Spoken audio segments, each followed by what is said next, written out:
Masih dari pedalaman Borneo atau Pulau Kalimantan untuk wilayah Indonesia, saya akan mencoba mereview dua jenis alokasia besar atau giant alokasia.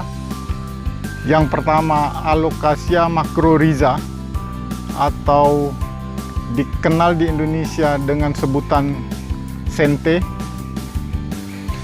dan alokasia sarawakensis.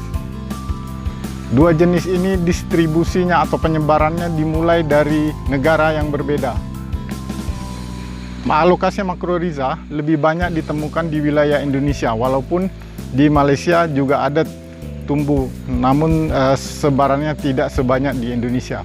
Sedangkan alokasia sarawakensis itu justru sebaliknya.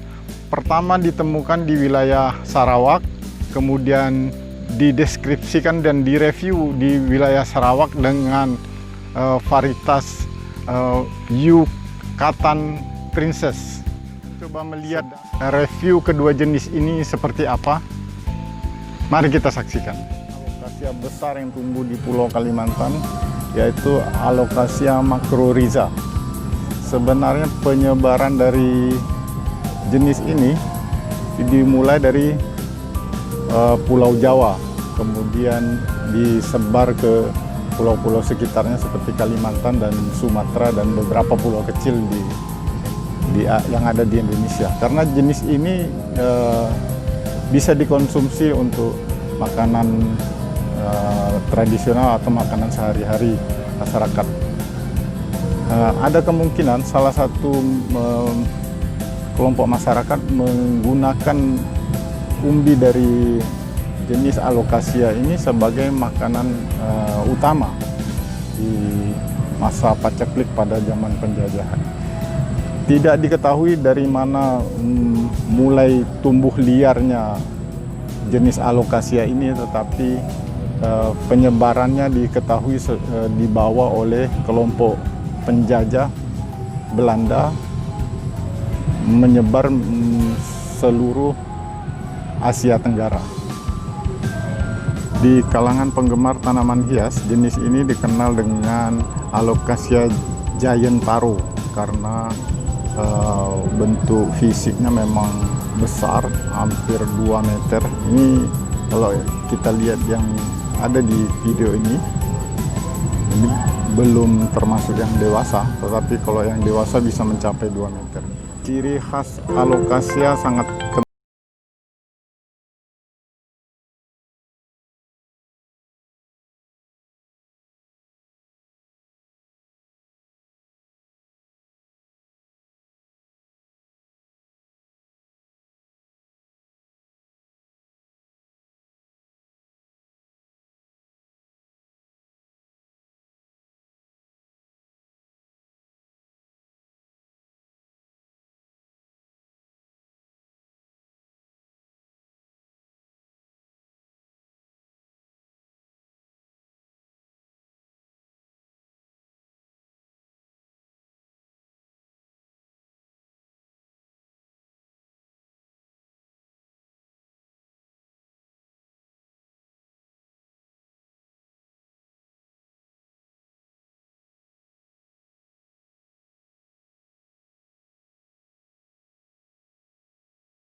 saat ini, tapi di beberapa pulau seperti Sumatera dan Jawa juga bisa kita temui.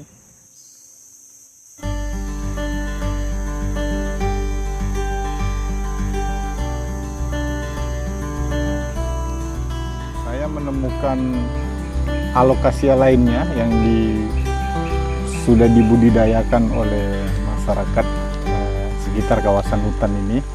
Ini Alokasia sarawakensis.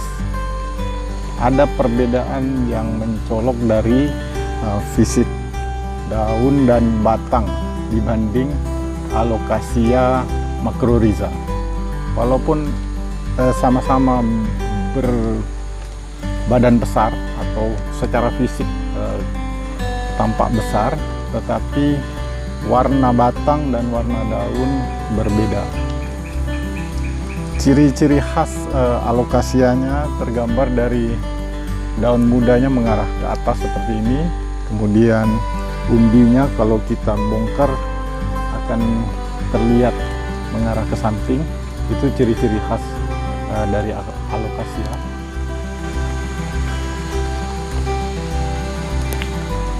Jenis ini pertama kali dideskripsikan di negara bagian Sarawak, Malaysia.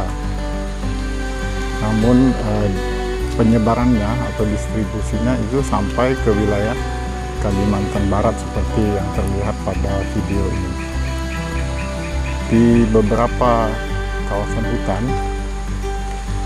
itu justru dibudidayakan oleh penduduk sekitarnya, karena mereka menemukan di dalam hutan kemudian dibawa untuk dibudidayakan sebagai tanaman hias.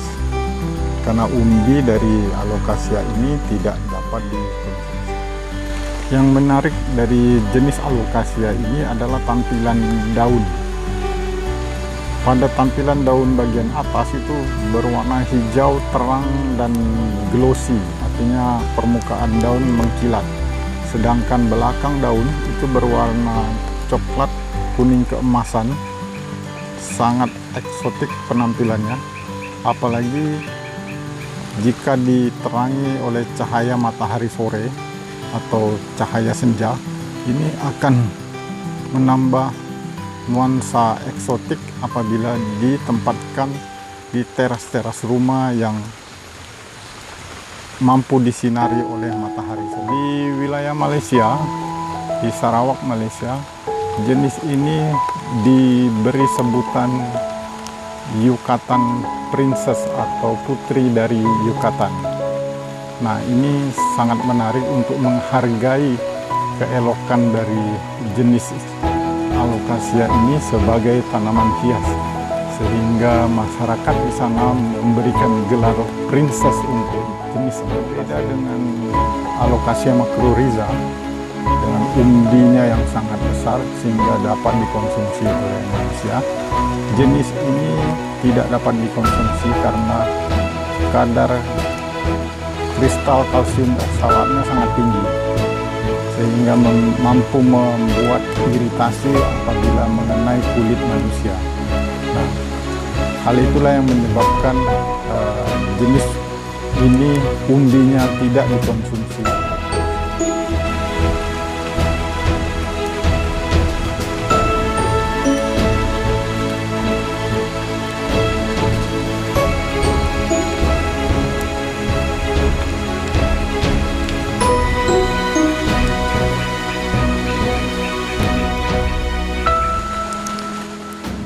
Tadi review dari dua jenis alokasia raksasa atau alokasia giant yang berasal dari dua negara yang berbeda walaupun tumbuh di satu pulau, yaitu Pulau Kalimantan. Keragaman jenis tumbuhan semacam ini adalah karunia Tuhan Yang Maha Esa yang patut kita syukuri. Maka sudah kewajiban kita untuk melestarikan keberadaannya supaya tidak punah di muka bumi ini.